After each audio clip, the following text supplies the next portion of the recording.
노년에 재혼하게 되면 닥쳐올 8가지의 불행, 미리 조심해야 후회하지 않는다. 저는 윤명자입니다. 올해 65세죠. 남편을 잃고 7년이 흘렀어요. 처음엔 괜찮을 줄 알았습니다. 딸 유리도 있고 작은 반찬 가게도 운영하고 있으니까요. 하지만 정말 힘든 시간은 저녁이었어요. 가게 문을 닫고 집으로 돌아가는 길, 혼자 저녁을 차려 먹는 시간, 텔레비전을 켜도 웃음소리만 허공에 떠돌죠. 그때마다 가슴 한편이 텅 비어 있다는 걸 느꼈습니다. 어느 봄날이었어요. 가게에 한 남자분이 왔는데 처음 보는 얼굴이었죠. 키도 적당하고 인상도 온화해 보였어요. 최도연이라고 자기소개를 했습니다. 68세라니까 저보다 3살 위네요. 사장님, 여기 김치 정말 맛있네요. 어떻게 이렇게 시원하게 담그세요? 도연이 김치를 한 젓가락 집어먹으며 말했어요. 오랜만에 들어보는 칭찬이었습니다. 마음이 조금 따뜻해지더라고요. 비법은 없어요. 그냥 정성껏 담그는 거죠. 아, 그럼 사장님 마음이 들어간 거네요. 도연은 장난스럽게 웃으며 말했어요. 얼굴이 빨개질 뻔했죠. 이런 농담을 들어본 지가 언제인지 기억도 안 났거든요. 그 뒤로 도연은 일주일에 2~3번씩 가게에 왔어요. 반찬을 사러 오는 게 아니라 저와 이야기하러 오는 것 같았죠. 가게가 한산할 때면 의자에 앉아서 이런저런 얘기를 나눴습니다. 명자 씨, 혼자 계시기 답답하실 텐데요. 그렇긴 하죠. 근데 뭐 어쩌겠어요. 저도 마찬가지예요. 아내가 먼저 가고 나서 집이 너무 조용해서 미칠 것 같아요. 도연의 표정이 순간 어두워졌어요. 저와 같은 처지구나 싶어서 마음이 짠했죠. 어느 날은 시장을 같이 걸었어요. 도연이 무거운 쌀포대를 대신 들어줬거든요. 옆에서 걸으며 이런저런 얘기를 나누는데 정말 오랜만에 마음이 편안했어요. 명자 씨, 혹시 시간 되시면 같이 저녁이나 드실래요? 도연이 조심스럽게 물어봤어요. 가슴이 두근거리더라고요. 언제부터인가 도연을 기다리고 있는 제 자신을 발견했거든요. 그런데 딸 유리는 걱정이 많았어요. 제가 도연 얘기를 하자마자 얼굴이 굳어지더라고요. 엄마, 너무 빨리 마음 열지 마세요. 아직 잘 모르잖아요. 뭘 그렇게 걱정해. 그냥 이야기 상대일 뿐이야. 엄마, 외로우신 거 알아요. 근데 조심해야 해요. 요즘 노인들 노린 사기꾼들 얼마나 많은데요. 유리의 말이 틀린 건 아니었죠. 하지만 도연과 함께 있으면 7년 동안 얼어붙었던 마음이 조금씩 녹는 것 같았어요. 누군가와 함께 웃고 이야기하고 걱정을 나누는 그 따뜻함이 그리웠거든요. 이 사람이라면 나를 외롭게 만들지 않겠지? 저는 그렇게 생각했습니다. 7년간의 외로움이 너무 깊어서 도연의 작은 친절도 큰 사랑으로 느껴졌던 것 같아요. 돌이켜보니 그때부터 제가 이성을 잃기 시작한 거였죠. 매일 저녁이면 도연이 올까봐 문 쪽을 힐끔힐끔 봤어요. 오지 않으면 실망하고 오면 하루 종일 기분이 좋았죠. 제가 완전히 도연에게 마음을 빼앗기고 있다는 걸 느꼈습니다. 혼자 있을 때 뭐 하세요? 책도 보고 드라마도 보고요. 그런데 재미없어요. 저도 그래요. 혼자서 밥 먹는 게 제일 서러워요. 도연이 한숨을 쉬며 말했어요. 정말 저와 똑같은 마음이구나 싶었죠. 서로의 아픔을 이해하는 사람이 있다는 게 얼마나 위로가 되는지 몰라요. 하지만 지금 생각해보니 도연은 제가 원하는 말만 골라서 했던 것 같아요. 외로운 사람의 마음을 너무 잘 알고 있었거든요. 어떤 말을 해야 상대방이 좋아하는지 정확히 알고 있었죠. 외로움이라는 감정은 정말 무서운 것 같아요. 판단력을 흐리게 만들거든요. 상대방을 제대로 보지 못하게 하고 작은 관심도 큰 사랑으로 착각하게 만들죠. 저도 그 함정에 빠져들고 있었는데 전혀 눈치채지 못했어요. 도연의 웃음과 따뜻한 말 한마디가 저에겐 햇살 같았거든요. 하지만 그 햇살이 진짜인지 가짜인지는 나중에 알게 되었습니다. 도연과 만난 지 2달이 지났습니다. 어느 날 저녁 도연이 갑자기 제 손을 잡더라고요. 명자 씨, 우리 결혼해요. 순간 가슴이 쿵 하고 떨어졌어요. 너무 갑작스러워서 말이 안 나왔죠. 저희가 결혼을요? 네. 이 나이에 시간 낭비할 필요 없잖아요. 서로 좋은데 왜 망설여요? 도연의 목소리가 확신에 차 있었어요. 저는 머리가 하얗게 변하는 느낌이었죠. 결혼이라니요. 7년 만에 듣는 말이었거든요.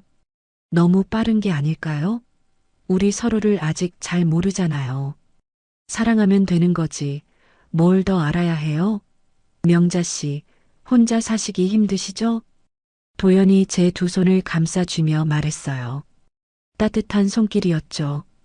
그 순간 7년간의 외로움이 한꺼번에 밀려왔어요. 혼자 밥 먹고, 혼자 잠들고, 아플 때도 혼자 끙끙 앓았던 날들이요. 이제 누군가와 함께할 수 있다는 생각에 눈물이 날 것 같았습니다. 좋아요. 결혼해요. 제가 그렇게 대답했어요. 도연의 얼굴에 환한 미소가 번졌죠. 하지만 지금 생각해보니 그때 제가 너무 성급했던 것 같아요. 사랑에 빠진 게 아니라 외로움에서 벗어나고 싶은 마음이 더 컸거든요. 딸 유리에게 소식을 전했을 때 반응은 예상대로였어요. 엄마 미쳤어요? 2달 만에 결혼이 말이 돼요? 유리야, 엄마가 이 나이에 뭘 더 기다려. 도연 씨 좋은 사람이야. 좋은 사람인지 어떻게 알아요? 2달로 뭘 알겠어요? 유리는 목소리를 높였어요.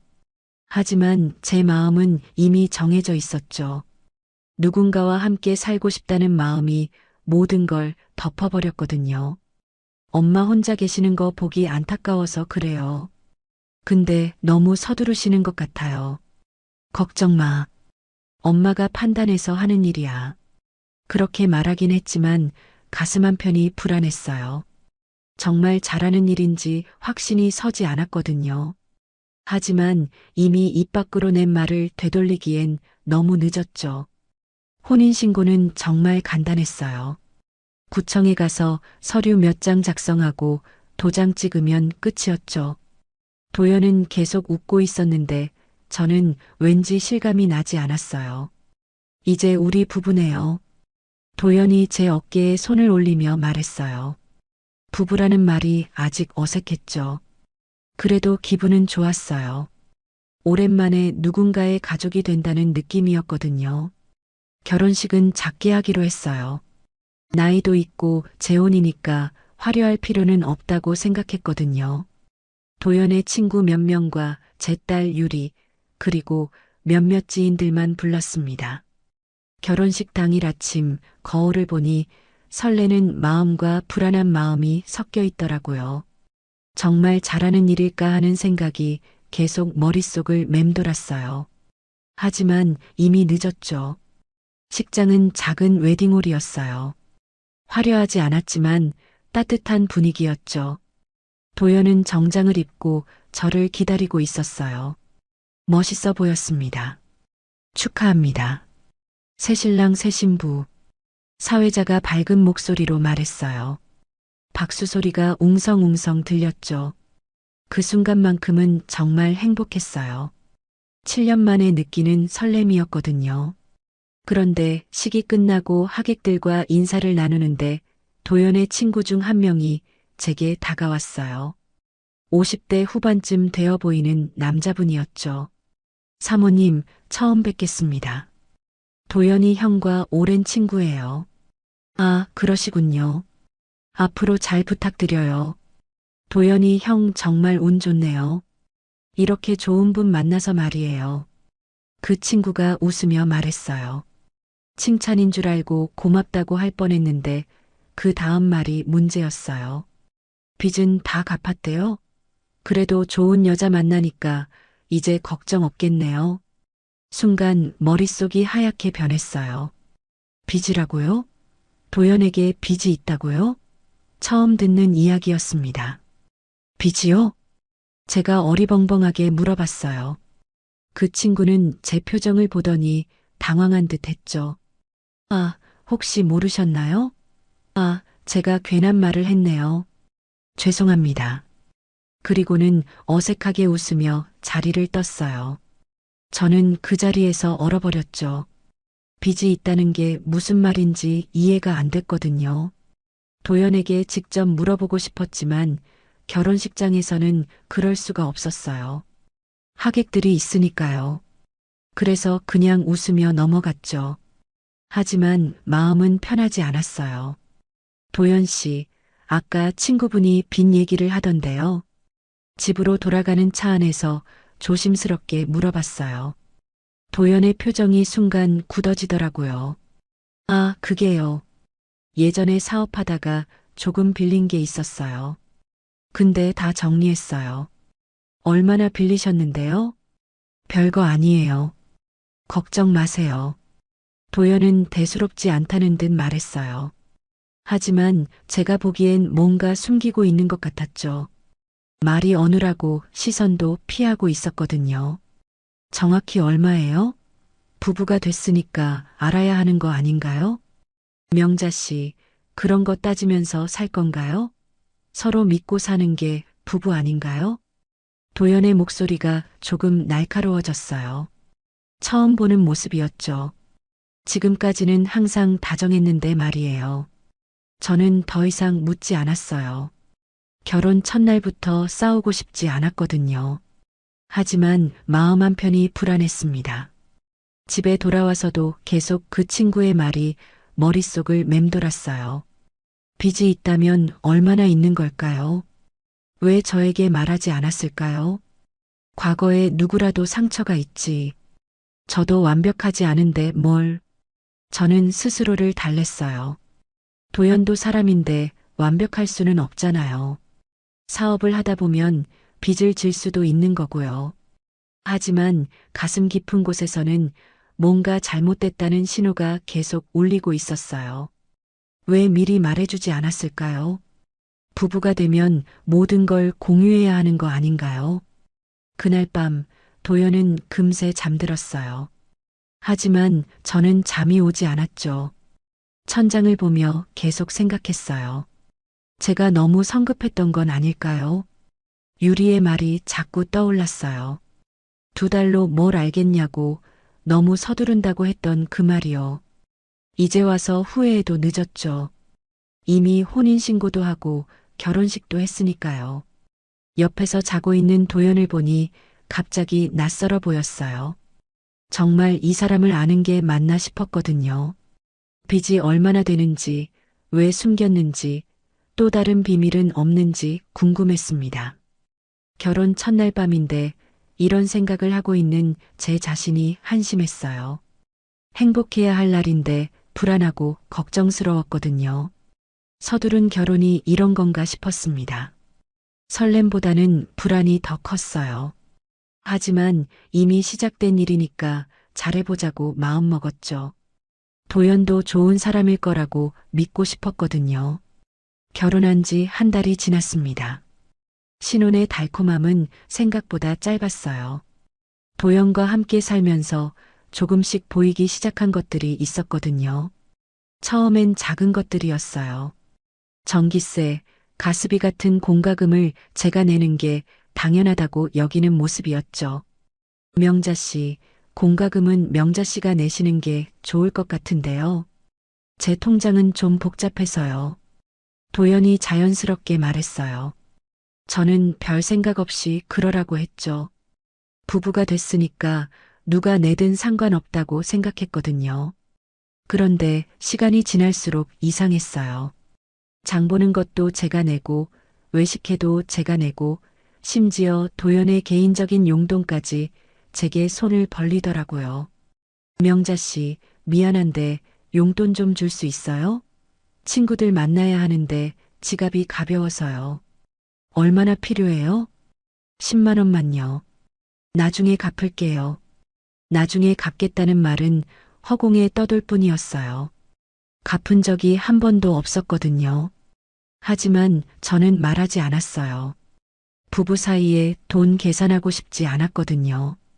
어느 날 저녁 도연이 갑자기 진지한 표정으로 말을 꺼냈어요. 명자 씨, 우리 이사를 해야겠어요. 이사를요? 왜요? 저는 깜짝 놀랐어요.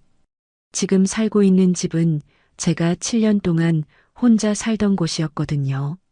추억도 많고 편한 곳이었는데 갑자기 이사를 하자니요. 여기는 너무 좁아요. 우리 둘이 살기에는 말이에요. 더 넓은 곳으로 옮기면 어떨까요? 도연의 말이 틀린 건 아니었어요. 실제로 좀 좁긴 했거든요. 하지만 갑작스럽긴 했죠. 그런데 이사 비용이 만만치 않을 텐데요. 그게 문제예요.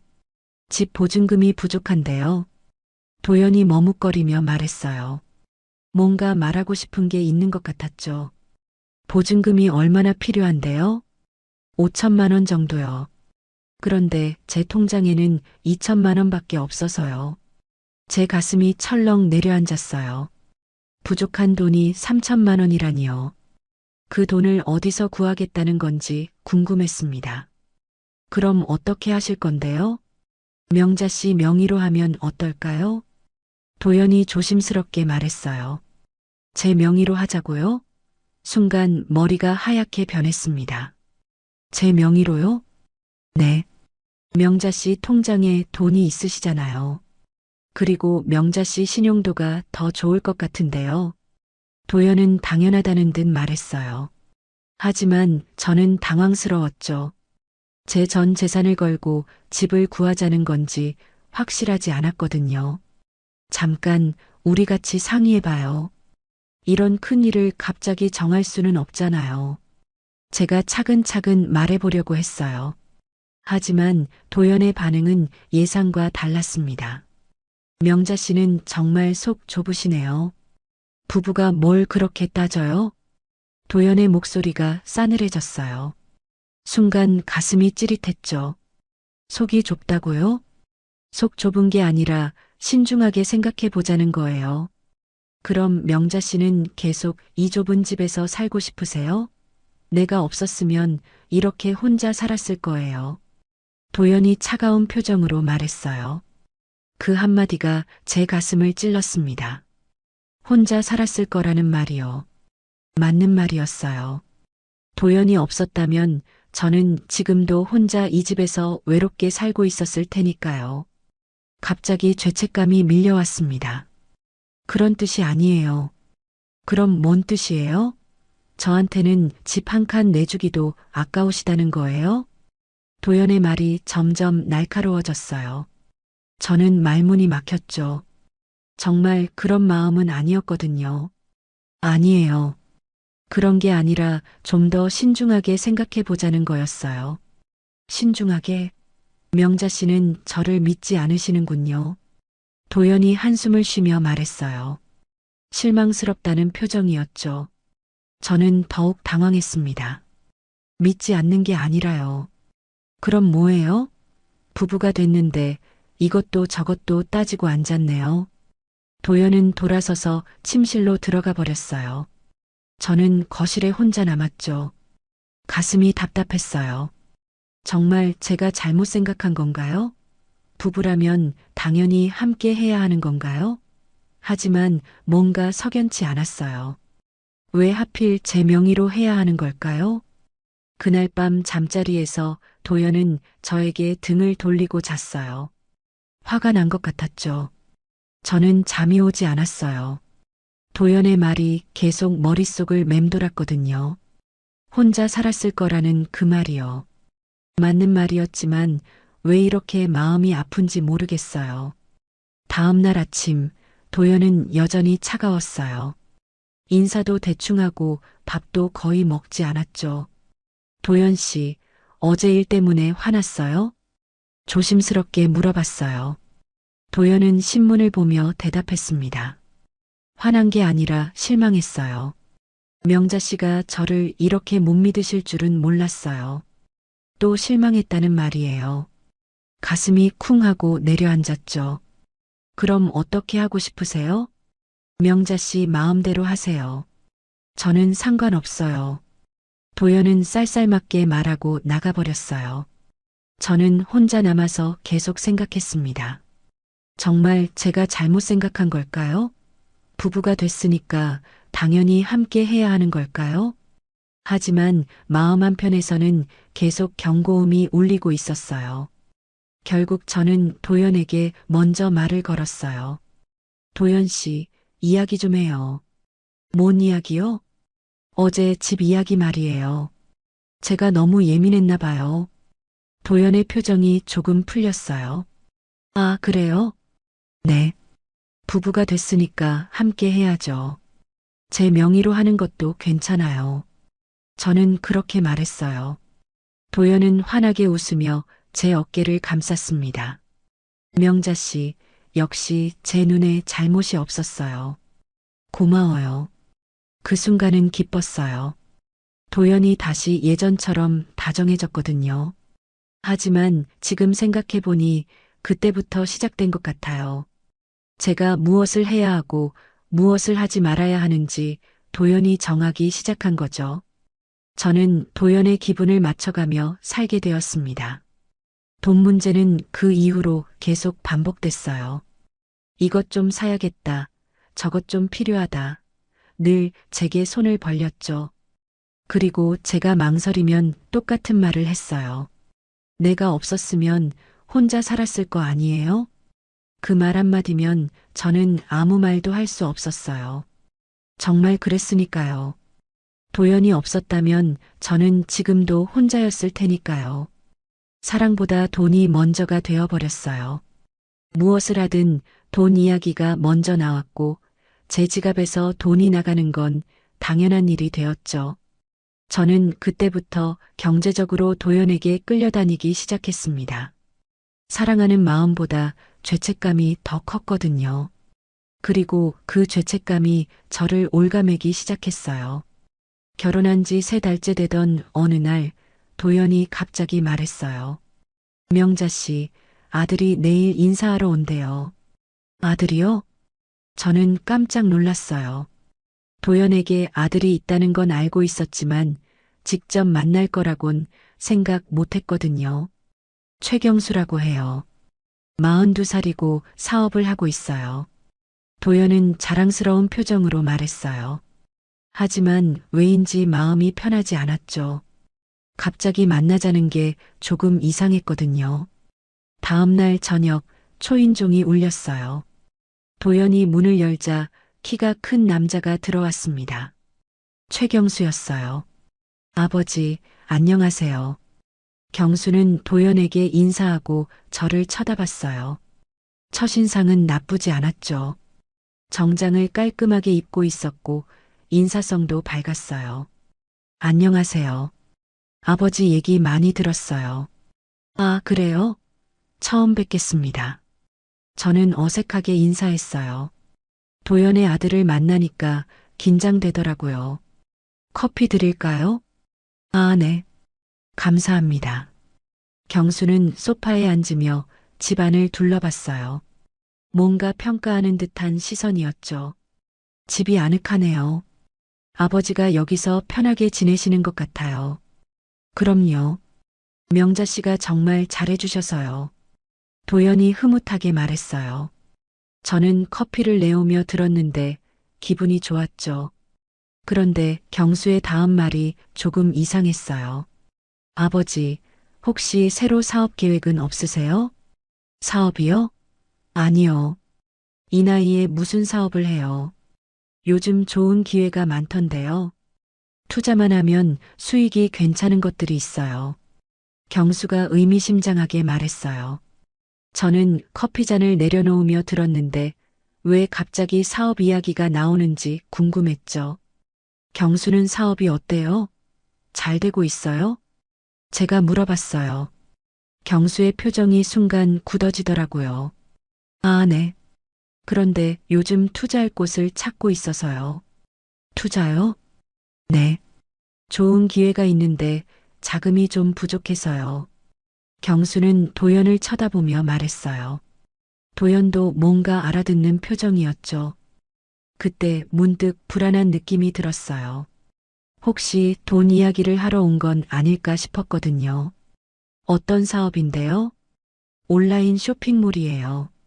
요즘 정말 잘 되거든요. 경수가 열심히 설명하기 시작했어요. 하지만 제가 듣기에는 너무 장밋빛 전망만 얘기하는 것 같았죠.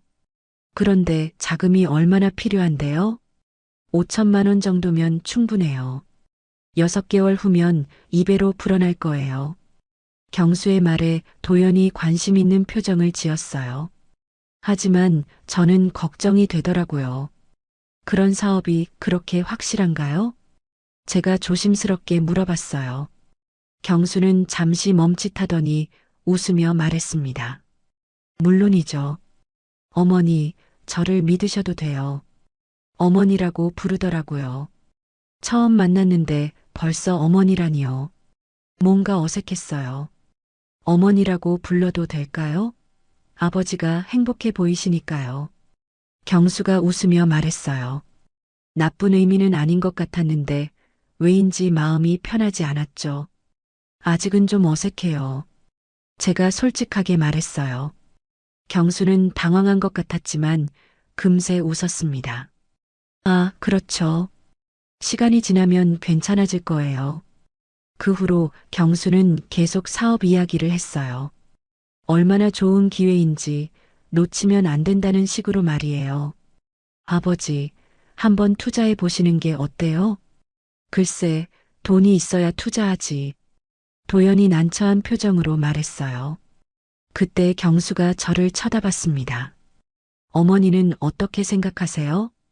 갑자기 저에게 묻는 거예요. 무슨 대답을 해야 할지 몰랐죠. 저는 잘 모르겠어요. 사업은 위험한 거 아닌가요? 어머니, 요즘은 다 투자해요. 그냥 저축만 하면 손해거든요. 경수가 설득하려는 투로 말했어요. 하지만 저는 확신이 서지 않았어요. 바로 그때 유리가 왔어요. 미리 약속한 게 있었거든요. 엄마, 안녕하세요. 유리가 들어오더니 경수를 보고 멈칫했어요. 아, 손님이 계시네요. 유리야, 이분이 도연 씨 아들이야. 경수 씨, 제가 소개해줬어요. 유리는 차가운 표정으로 인사했습니다. 안녕하세요. 아, 유리 씨시군요. 많이 들었어요. 경수가 밝게 인사했지만 유리는 별로 반갑지 않은 표정이었어요. 뭐 하시는 분이세요? 유리가 직접적으로 물어봤어요. 경수는 잠시 당황한 듯 했죠. 사업을 하고 있어요. 온라인 쇼핑몰이요. 아, 그래요. 잘 되세요? 유리의 질문이 날카로웠어요. 경수는 어색하게 웃었습니다. 네, 그럭저럭요. 그럭저럭이면 잘 안 된다는 뜻이네요. 유리가 시원하게 말했어요. 경수의 얼굴이 빨개졌죠. 유리야, 너무 직설적으로 말하지 마. 제가 말렸어요. 하지만 유리는 계속했습니다. 궁금해서요. 혹시 엄마한테 돈 빌리러 오신 건 아니시죠? 순간 방 안이 조용해졌어요. 경수는 당황한 표정이었고 도연은 불편해 보였죠. 유리야, 그런 식으로 말하면 어떻게 해? 도연이 불쾌한 목소리로 말했어요. 유리는 전혀 물러서지 않았습니다. 엄마, 저 사람 믿지 마세요. 처음 만난 사람한테 어머니라고 부르는 게 이상하지 않아요? 유리의 말에 경수가 벌떡 일어났어요. 뭐라고요? 저를 사기꾼 취급하시는 거예요? 사기꾼이라고 안 했는데요? 왜 그렇게 받아들이세요? 유리도 지지 않고 맞섰어요. 분위기가 험악해졌습니다. 유리야, 그만해. 제가 말렸지만 소용없었어요. 엄마, 이 사람들이 엄마를 뭘로 보는지 모르겠어요? 돈주머니로 보는 것 같은데요. 유리의 말에 도연이 화를 냈어요. 야, 내가 너무 나가는 거 아니야? 어른한테 그게 뭔 말이야? 어른이면 어른답게 행동하셔야죠. 새어머니한테 돈 빌리러 오는 게 어른다운 행동인가요? 유리와 도연이 서로 노려보며 말했어요. 저는 가운데 끼어서 어쩔 줄 몰랐죠. 다들 진정하세요. 제가 말했지만 이미 분위기는 엉망이었어요. 어머니, 죄송합니다. 이런 일이 생길 줄 몰랐네요. 경수가 저에게 사과했어요. 하지만 유리는 계속 의심스러운 눈초리를 보냈습니다. 엄마, 이 사람들 조심하세요. 뭔가 이상해요. 유리가 제 귀에 속삭였어요. 저는 머리가 아팠습니다. 가족 테이블에 앉아 있는 네 사람. 도연과 경수는 한편이고 유리와 저는 한편인 것 같았어요. 공기 중에 팽팽한 긴장감이 흘렀습니다. 오늘은 그만 가볼게요. 경수가 일어섰어요. 도연도 따라 일어났죠. 죄송합니다. 다음에 다시 인사드리러 오겠어요. 경수가 저에게 인사하고 나갔어요. 도연도 함께 나가더라고요. 유리와 둘만 남았을 때 유리가 말했어요. 엄마, 저 사람들 정말 이상해요. 처음 만나자마자 어머니라고 부르고 사업 투자 이야기하고 그래도 너무 심했어. 처음 만난 사람한테 그렇게 말하면 어떻게 해? 엄마, 제가 왜 그랬는지 아세요? 저 사람 눈빛이 이상했어요. 엄마 통장 잔고 계산하는 것 같았거든요. 유리의 말에 저도 생각해보니 그런 것 같았어요. 경수가 저를 보는 시선이 뭔가 어색했거든요. 그날 밤 도연이 돌아와서는 화가 나 있었어요. 명자 씨, 유리가 너무했어요. 제 아들을 사기꾼 취급하다니. 미안해요. 유리가 좀 직설적이긴 해요. 직설적인 게 아니라 예의가 없어요. 어른한테 어떻게 그럴 수 있어요? 도연이 목소리를 높였어요. 저는 당황했죠. 유리도 저를 걱정해서 그런 거예요. 걱정은 무슨, 그냥 이기적인 거죠.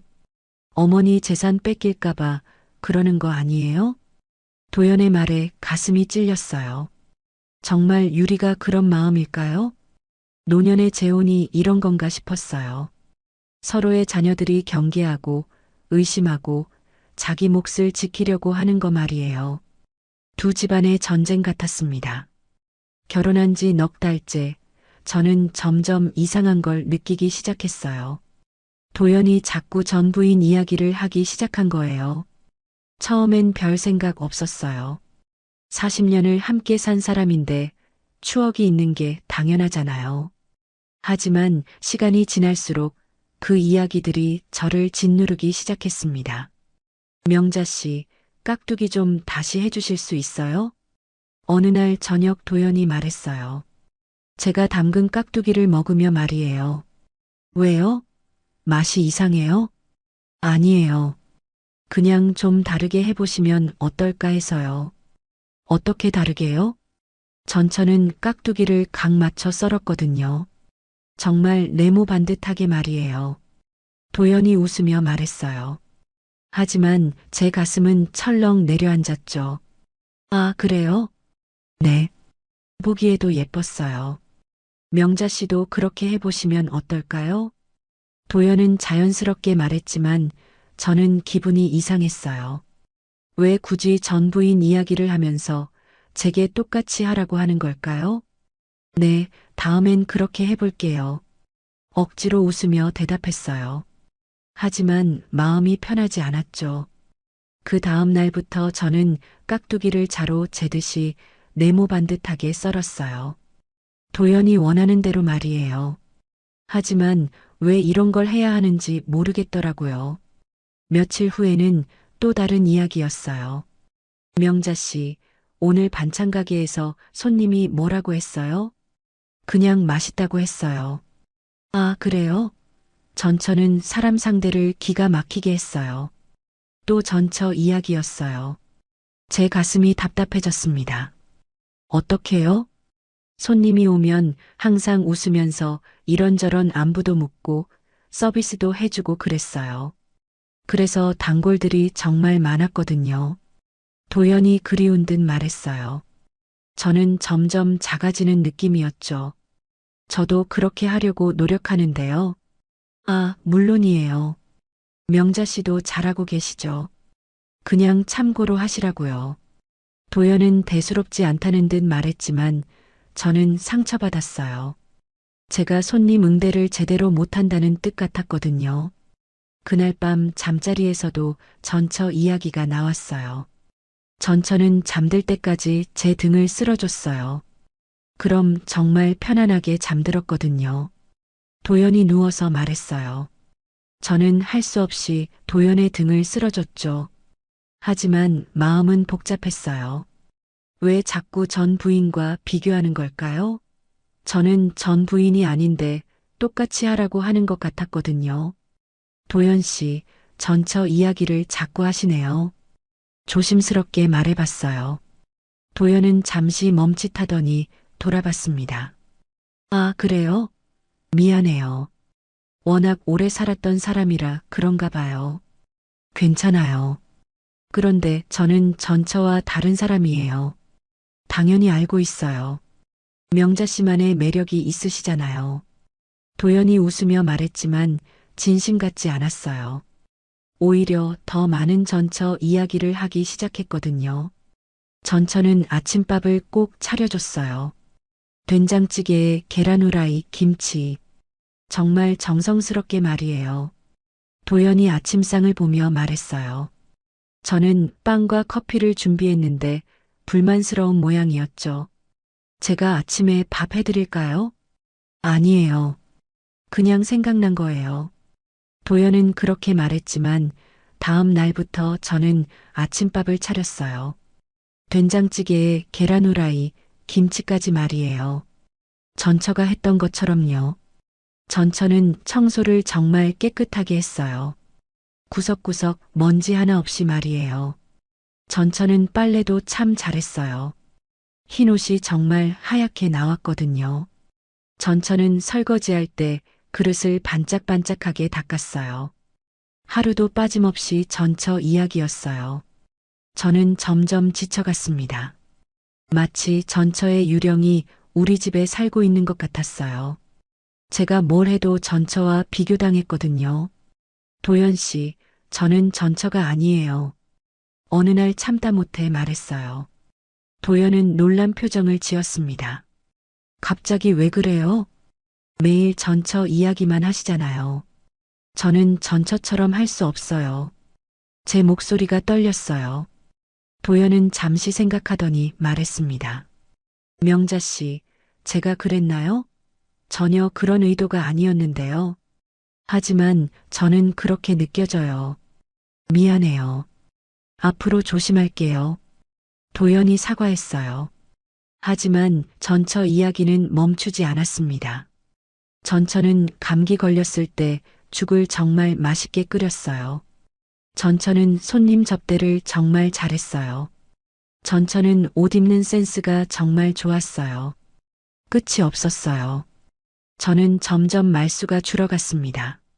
뭘 해도 전처가 더 잘했다는 말을 들을까봐 무서웠거든요.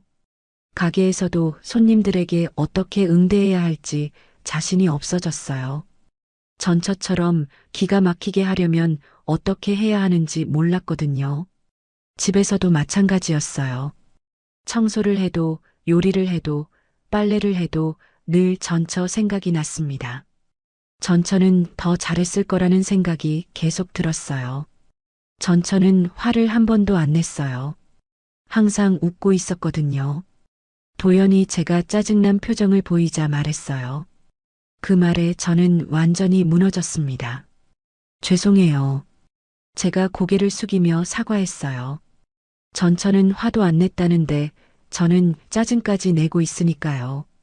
밤마다 거울을 보며 생각했어요. 전처는 어떤 사람이었을까요? 도연 말을 들어보니 완벽한 사람 같았어요.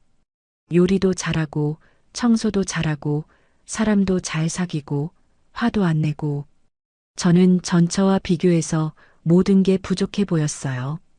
요리 솜씨도 떨어지고 청소도 꼼꼼하지 못하고 화도 내고 나는 왜 이렇게 부족할까?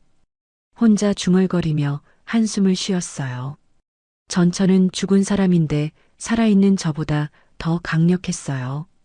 유리가 놀러 왔을 때 제 모습을 보고 깜짝 놀랐어요. 엄마, 왜 이렇게 말이 없어요? 표정도 안 좋고요. 그냥 좀 피곤해서 그래. 무슨 일 있어요? 유리가 걱정스럽게 물어봤어요. 하지만 전처 이야기를 할 수는 없었죠. 아무것도 아니야. 엄마, 뭔가 이상해요. 예전 엄마 같지 않아요. 유리의 말에 눈물이 날 것 같았어요. 맞는 말이었거든요. 저는 예전의 제가 아니었어요. 자신감도 없어지고 말수도 줄어들고 늘 위축되어 있었죠. 전철아는 보이지 않는 적과 싸우느라 지쳐 있었거든요. 하지만 가장 힘든 건 이 싸움에서 절대 이길 수 없다는 거였어요. 전처는 이미 죽은 사람이니까 더 이상 실수할 일도 없고 늙을 일도 없고 도연의 기억 속에서는 영원히 완벽한 사람으로 남아있을 테니까요. 저는 살아있는 사람인데 죽은 사람에게 지고 있었어요. 이상하고 슬픈 일이었습니다. 도연 씨는 저를 사랑하는 걸까? 아니면 전처의 대체품으로 생각하는 걸까? 그런 생각이 자꾸 들었어요. 전처처럼 하라는 말을 들을 때마다 저는 윤명자가 아니라 전처의 그림자 같았거든요. 과거의 유령과 싸우는 건 너무 힘들었어요. 보이지도 않고 만질 수도 없는 상대와 매일 경쟁해야 한다는 게 얼마나 지치는 일인지 그때 알았습니다. 결혼한 지 5달째, 어느 토요일 오후였어요. 저는 가게를 일찍 닫고 집에서 쉬고 있었습니다. 그런데 갑자기 초인종이 울렸어요. 누구세요? 정숙이에요. 문 좀 열어주세요. 박정숙이었어요. 도연의 누나죠. 70세라고 들었는데 목소리부터 기가 샜어요. 문을 열어주니 정숙이 큰 봉지를 들고 들어왔습니다. 미리 연락도 없이 말이에요. 안녕하세요, 형수님. 제가 어색하게 인사했어요. 아직 형수님이라는 호칭이 어색했거든요. 야, 형수는 무슨. 그냥 정숙이라고 불러. 정숙이 거침없이 말하며 집안을 둘러봤어요. 뭔가 검열하는 듯한 시선이었죠. 도연이 어디 있어? 마트에 갔어요. 곧 올 거예요. 그래. 그럼 기다릴게. 정숙은 제 허락도 구하지 않고 소파에 앉았어요. 마치 자기 집인 것처럼 말이죠. 집이 생각보다 괜찮네. 근데 좀 답답해 보여. 정숙이 집을 평가하기 시작했어요. 제 기분이 좀 이상했죠. 커피 드릴까요? 응, 고마워. 그런데 설탕 많이 넣어줘. 정숙은 당연하다는 듯 말했어요. 저는 커피를 타러 부엌에 갔는데 정숙이 따라와서는 부엌을 구경하기 시작했습니다. 어머, 이게 뭐야? 정숙이 식탁이 빵을 보며 말했어요. 제가 아침에 먹다 남은 식빵이었죠. 아침에 먹다 남은 거예요. 아침을 빵으로 먹어? 우리 집안은 아침은 밥을 먹어야 해. 정숙의 목소리가 갑자기 커졌어요. 저는 깜짝 놀랐죠. 네. 우리 도연이 평생 아침에 밥 먹고 살았어. 갑자기 빵을 먹으면 속이 안 좋아져. 정숙이 단호하게 말했어요. 저는 어이가 없었습니다. 도연 씨가 괜찮다고 했는데요. 남자들은 참는 거야. 속으로는 힘들어하고 있을 거야. 정숙은 자기 말이 맞다는 듯 했어요. 저는 말문이 막혔죠. 그때 도연이 돌아왔어요. 누나, 언제 왔어요? 방금 왔어. 그런데 도연아, 아침을 빵으로 먹는다며? 정숙이 바로 따졌어요. 도연은 당황한 표정이었죠. 가끔 그래요. 별거 아닌데요. 별거 아니긴. 우리 엄마가 평생 아침에 밥 차려주셨는데 갑자기 빵이 무슨 말이야? 정숙의 목소리가 날카로워졌어요. 저는 가운데 끼어서 어쩔 줄 몰랐습니다. 누나, 그냥 넘어가요. 넘어가긴 뭘 넘어가. 며느리 교육을 제대로 해야지. 며느리 교육이라니요. 저는 귀를 의심했어요. 형수님, 제가 뭘 잘못했나요? 조심스럽게 물어봤어요. 정숙은 저를 빤히 쳐다봤습니다. 아침밥도 제대로 안 해주고 집 관리도 엉성하고 우리 집 며느리가 그러면 안 되지. 집 관리가 엉성하다고요? 제가 반박했어요. 저는 나름대로 깨끗하게 살고 있었거든요. 화장실 가봤더니 수건이 제대로 정리가 안 되어 있더라고. 그리고 냉장고도 어지럽고 정숙이 제가 없는 사이에 집안을 다 둘러봤다는 뜻이었어요.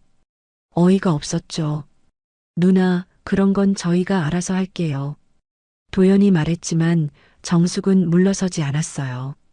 알아서 하긴 뭘 알아서 해. 이렇게 사는 게 알아서 하는 거야? 누나, 너무 심하시는 거 아니에요? 제가 참다 못해 말했어요. 정숙은 눈을 동그랗게 뜨고 저를 봤습니다. 뭐라고? 심하다고? 네, 너무 간섭이 심하신 것 같아요. 간섭이라고? 야, 내가 시누이인데 간섭을 하면 안 돼? 정숙이 목소리를 높였어요. 저도 지지 않고 맞섰습니다. 시누이라고 해서 남의 집에 와서 이래라 저래라 할 권리는 없잖아요. 남의 집이라고? 여기가 남의 집이야? 제 집이에요. 우리 도연이 사는 집이 내 집이라고? 정숙과 제가 서로 노려보며 말했어요. 분위기가 험악해졌죠. 정숙 씨, 그만하세요. 제가 단호하게 말했어요. 정숙은 잠깐 놀란 것 같았지만 곧 화를 냈습니다. 야, 지금 반말이야? 나한테 반말을 해? 죄송해요. 하지만 너무 심하세요. 심하긴 뭐가 심해. 내가 우리 동생 잘 되라고 하는 말인데. 정숙은 도연을 보며 말했어요.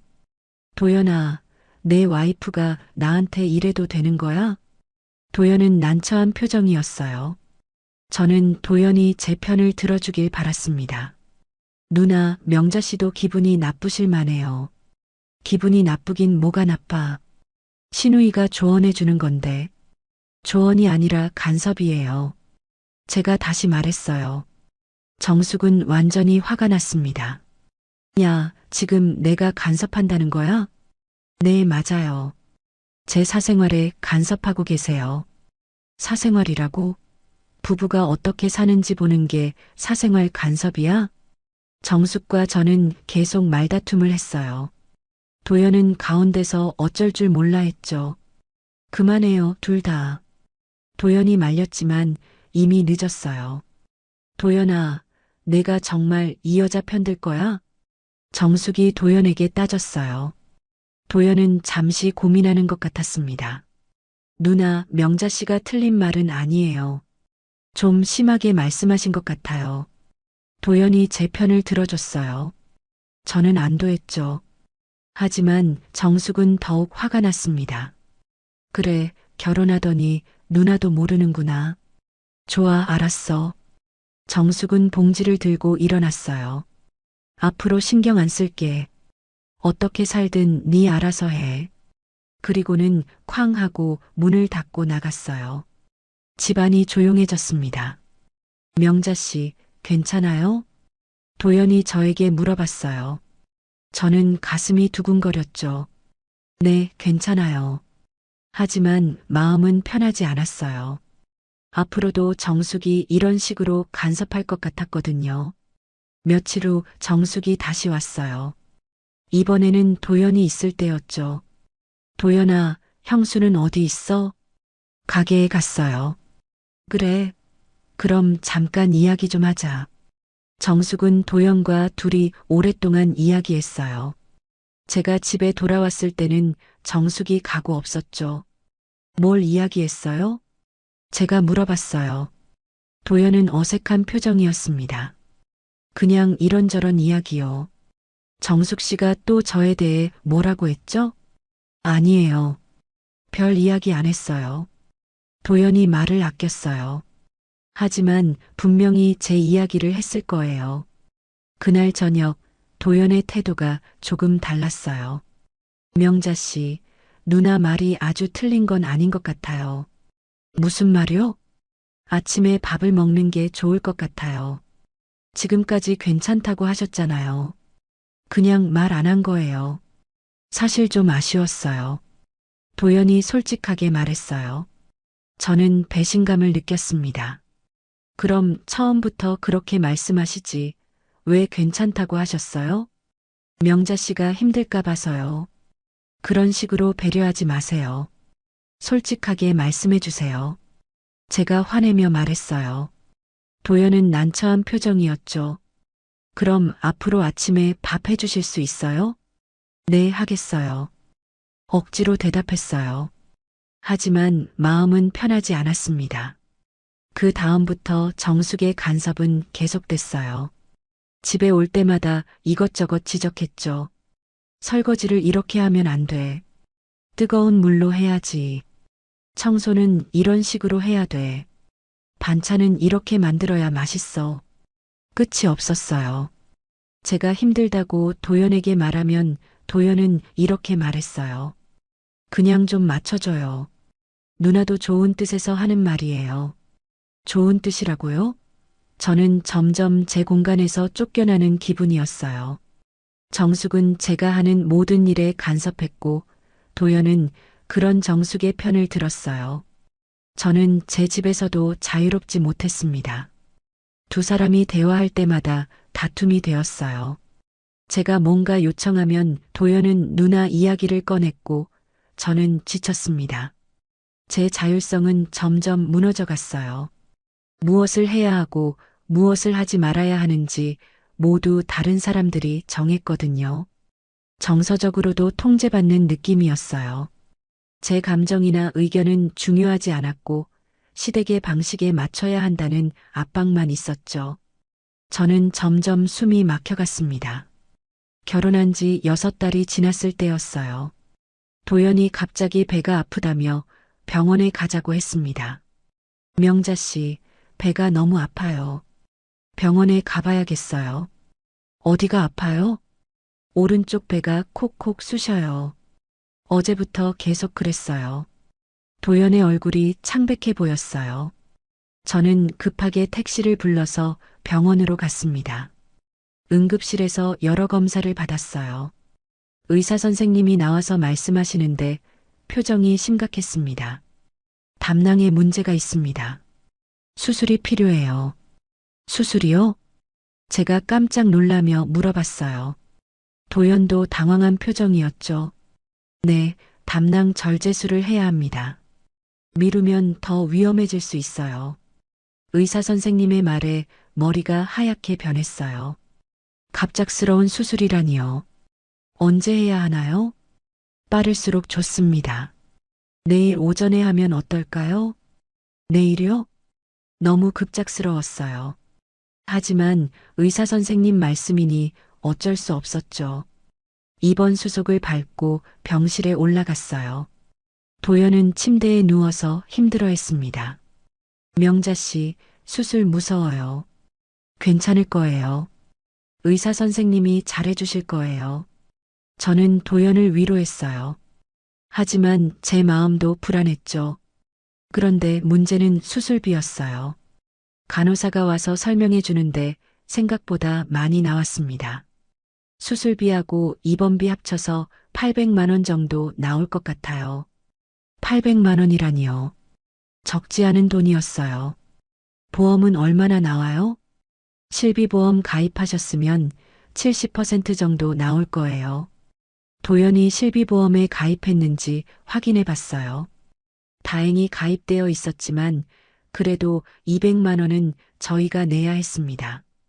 명자 씨, 죄송해요. 갑자기 돈이 이렇게 많이 들어가서 괜찮아요.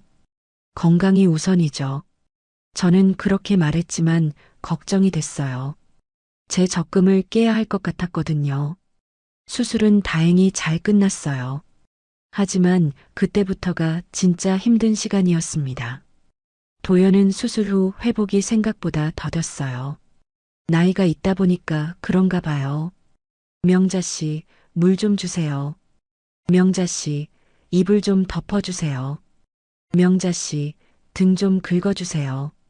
5분마다 저를 부르더라고요. 저는 병실 의자에 앉아서 하루 종일 도연을 돌봤습니다. 밤에도 마찬가지였어요.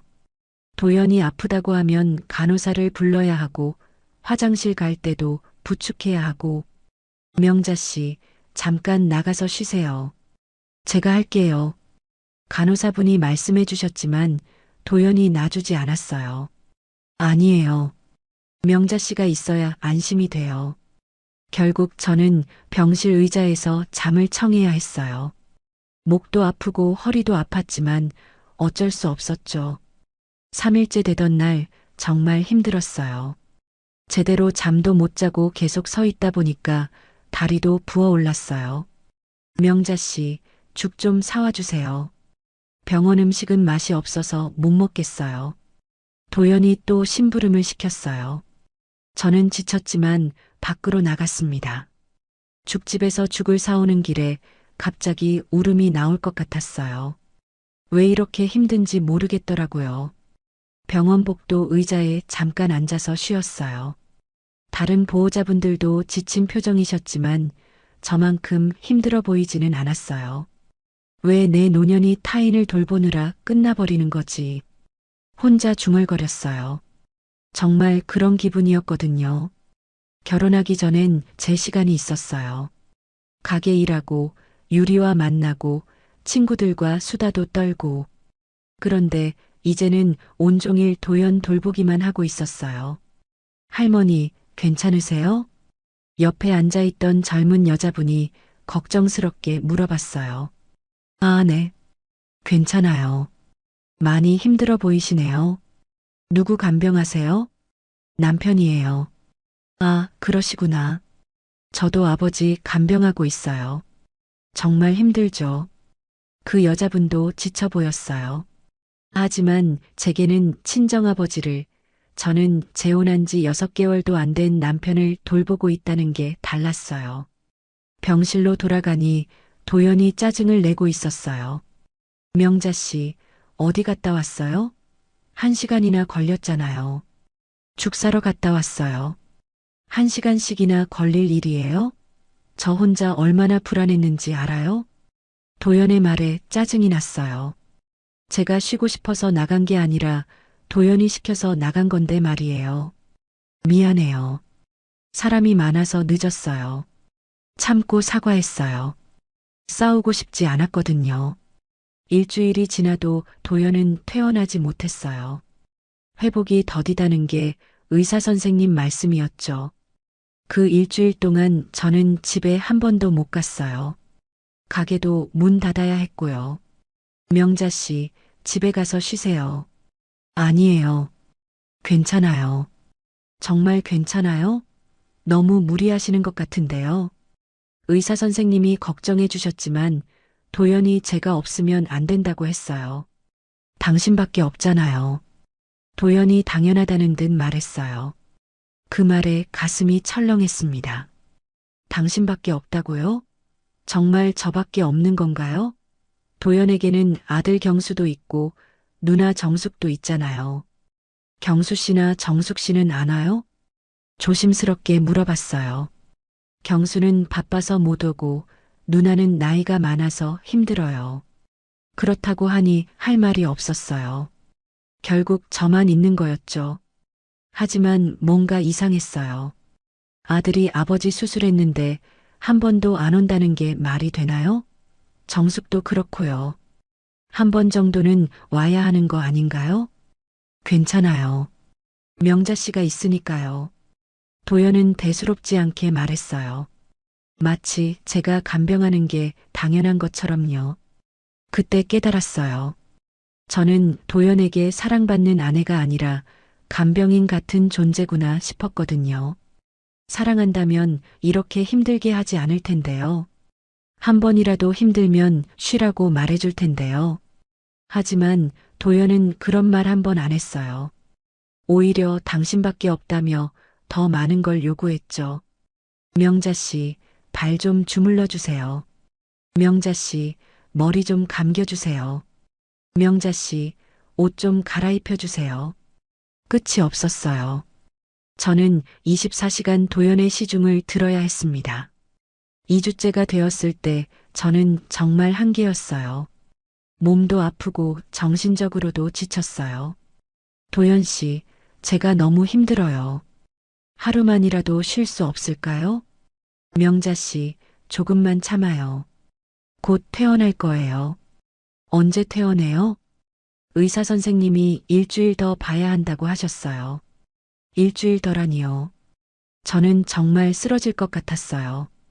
그날 밤 화장실에서 거울을 봤는데 제가 아닌 것 같았어요. 얼굴은 푸석하고 눈은 푹 꺼져 있고 이게 내 모습이구나. 한숨이 나왔어요. 결혼 전 모습과는 완전히 달랐거든요. 이게 사랑인가 싶었어요. 사랑이라면 상대방이 힘들어하는 걸 보고 가슴 아파해야 하는 거 아닌가요? 하지만 도연은 제가 힘들어해도 별로 신경 쓰지 않았어요. 오히려 더 많은 걸 요구했죠. 결혼 생활이 사랑이 아니라 의무로 느껴지기 시작했어요. 해야 하니까 하는 것, 도와달라니까 도와주는 것. 사랑하는 마음은 어디로 갔을까요? 처음 도연을 만났을 때 느꼈던 그 따뜻함은 어디로 사라진 걸까요? 병원에서 보낸 그 2주 동안 저는 정말 많은 걸 깨달았습니다. 제가 도연에게 어떤 존재인지, 이 결혼이 무엇인지 말이에요. 도연이 퇴원한 지 한 달이 지났어요. 하지만 집에서도 간병은 계속됐습니다. 도연은 완전히 회복되지 않았다며 저에게 계속 의존했거든요. 명자 씨, 약 좀 가져다 주세요. 명자 씨, 물 좀 떠다 주세요. 명자 씨, 등 좀 긁어주세요. 병원에서처럼 5분마다 저를 불렀어요. 저는 가게 일도 제대로 못하고 도연 시중만 들어야 했습니다. 어느 날 저녁 정말 한계였어요. 몸도 아프고 정신적으로도 지쳤거든요. 거울을 보니 완전히 늙어 보였어요. 이게 내가 원했던 결혼 생활인가? 혼자 중얼거렸어요. 전혀 아니었거든요. 사랑하는 사람과 함께 행복하게 살고 싶었는데 지금은 간병인이 되어 있었어요. 그때 유리가 전화했어요. 엄마, 목소리가 왜 그래요? 아픈 데 있어요? 아니야. 그냥 좀 피곤해서. 요즘 자주 피곤하다고 하시는데 정말 괜찮으세요? 유리의 걱정스러운 목소리에 눈물이 날 것 같았어요. 괜찮다고 했잖아. 엄마, 저 지금 갈게요. 아니야, 오지 마. 바쁠 텐데. 아니에요. 뭔가 이상해요. 지금 갈게요. 유리는 전화를 끊고 1시간 후에 집에 왔어요.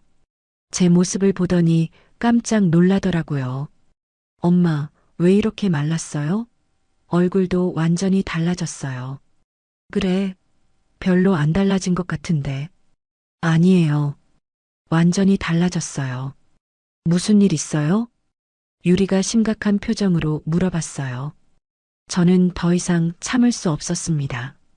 유리야, 엄마가 너무 힘들어. 그렇게 말하자마자 눈물이 쏟아졌어요. 참고 있던 게 한꺼번에 터진 거였어요. 엄마, 뭐가 힘들어요? 말씀해 보세요. 유리가 제 손을 잡으며 말했어요. 저는 그동안 있었던 일들을 하나하나 이야기했습니다. 도연의 빚, 전처와의 비교, 신우이의 간섭, 병원에서의 간병까지 모든 걸 말했어요.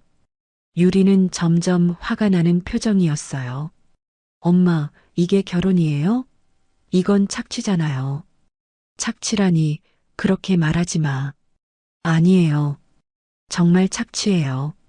엄마를 돈 주머니로, 간병인으로, 가정부로 쓰고 있잖아요. 유리의 말이 날카로웠지만 틀린 말은 아니었어요. 정말 그런 취급을 받고 있었거든요. 그래도 부부가 됐는데 어떻게 해? 엄마, 이런 게 부부예요? 서로 사랑하고 존중해야 부부죠. 유리가 단호하게 말했어요. 엄마, 이혼하세요. 이혼이라니? 갑작스러운 말에 놀랐어요. 이혼이라는 생각은 해봤지만 실제로 누군가 말하니까 충격이었거든요. 네, 이혼하세요. 이 상황에서 더 버틸 필요 없어요. 하지만 사람들이 뭐라고 할까? 사람들 시선보다 엄마 인생이 더 중요해요. 유리의 말에 마음이 흔들렸어요. 정말 이혼을 해야 할까요? 며칠 동안 고민했어요. 계속 이렇게 살 수는 없다는 생각이 들었거든요. 하지만 이혼 결정을 내리기가 쉽지 않았어요. 그러던 어느 날 결정적인 일이 일어났어요. 도연이 또 경수 투자 이야기를 꺼낸 거예요. 명자 씨, 경수가 새로운 사업 기회를 가져왔어요. 또요? 이번엔 정말 확실한 거래요. 3개월 만에 2배로 불어날 거예요. 얼마요? 1천만 원이면 돼요. 1천만 원이라니요. 제 마지막 적금이었어요. 도연 씨, 저는 투자 안 하고 싶어요. 왜요? 돈을 불릴 수 있는 기회인데. 확실하지 않잖아요. 명자 씨는 왜 그렇게 소심해요? 이래서 가난한 거예요. 가난하다고요? 그 말에 정말 화가 났어요. 제가 가난해서 이렇게 사는 거라고 생각하세요? 아니에요. 그런 뜻이 아니라 투자에 너무 소극적이라는 뜻이에요. 투자가 아니라 도박이에요. 안 할 거예요. 제가 단호하게 말했어요. 도연의 얼굴이 일그러졌습니다. 그럼 명자 씨는 저랑 경수를 믿지 않는다는 거네요. 믿고 안 믿고의 문제가 아니에요. 그럼 뭐예요? 부부인데 서로 도와야 하는 거 아닌가요? 또 부부라는 말로 저를 올가매려고 하는 거였어요. 저는 더 이상 참을 수 없었습니다. 도연 씨, 이혼해요. 뭐라고요? 이혼하자고 했어요. 도연은 깜짝 놀란 표정이었어요. 갑자기 왜 그래요? 갑자기가 아니에요. 계속 생각해 왔어요. 명자 씨, 화가 나서 그러는 거죠? 진정하세요. 아니에요. 정말 이혼하고 싶어요. 저는 단호하게 말했어요. 도연은 당황하며 말을 바꿨습니다. 명자 씨, 제가 잘못했어요. 앞으로 잘할게요. 이미 늦었어요. 늦지 않았어요. 다시 시작해봐요. 하지만 저는 마음을 바꾸지 않았어요. 더 이상 이런 생활을 할 수 없었거든요. 이혼 절차는 생각보다 간단했어요. 도연도 끝까지 저를 붙잡지 않았거든요. 아마 다른 대안을 생각하고 있었나 봐요. 짐을 싸는 날 유리가 도와주러 왔어요. 엄마, 잘 결정하셨어요. 그럴까? 네, 정말 잘하셨어요. 유리가 저를 꽉 안으며 말했어요. 엄마, 혼자여도 괜찮아요. 외로움보다 더 아픈 건 잘못된 사람 옆에 서 있는 거예요. 그 말에 눈물이 났어요. 정말 그랬거든요. 외로움보다 잘못된 사람과 함께 있는 게 더 아팠어요. 집을 나서는 순간 복잡한 기분이었어요. 후회도 되고 안도감도 들었죠. 노년의 재혼, 행복으로 가는 문만 있는 줄 알았지. 그 안이 지옥일 줄은 몰랐다. 혼자 속삭였어요. 정말 그랬거든요. 행복할 줄만 알았는데 지옥 같은 시간이었어요. 지금 여러분에게 말씀드리고 싶어요. 노년의 재혼을 생각하고 계신다면 정말 신중하게 생각해 보세요. 외로움 때문에 성급하게 결정하지 마시고 상대방을 충분히 알아보세요. 경제적인 부분도, 가족 관계도, 성격도 모든 걸 확인해 보세요. 사랑은 필요합니다. 하지만 확인은 더 필요합니다. 저처럼 후회하지 마시고 신중하게 결정하시길 바라요.